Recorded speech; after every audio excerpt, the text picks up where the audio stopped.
为了东区台南监理站内，日后将规划到无票的立体停车场，地上7楼、地下1楼，总工程费11亿7000多万的规模，将成为台南上大立体停车场。不只当停汽车545席，而且间隔达857席空间，而且所有的都无票，也包括东区林森图书馆等办公厅舍的进驻。除了解决民众排停车难题，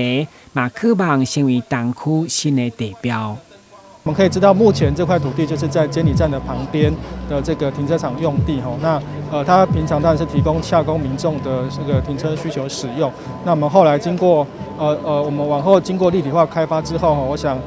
除了停车位的提供之外，我们还有多目标使用，会有2层的东区的图书馆。那另外是会有我们市政府的办公的这个单位哈。那我们现在察觉中心是租用这个台南监理站的空间，那我们也会把它移过来，让民众有更舒适的这个洽公的环境。该立体停车场的建设，伫中央的补助，监理站提供精华地段用地以及地方各界努力。18号伫广告甲人狮团的热烈助阵，市长吴美婷以及各界贵宾甲在地乡亲拢到场见证动土仪式，场面相当热烈。冲突，大地平安，人情地固，你冲突，就要大都顺利，天气就着。上冲突，就要当天光光，气氛汹涌，众家过来。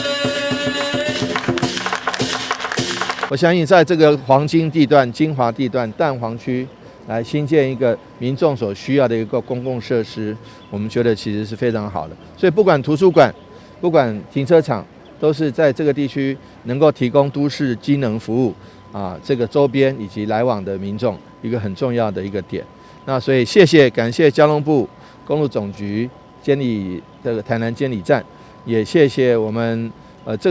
个工程，坦白讲，历经了好几次的招标啊，终于招标出去，那也可以希望早日完工，提供给东区的民众一个非常非常便利的一个这个监理站园区啊，停车场园区。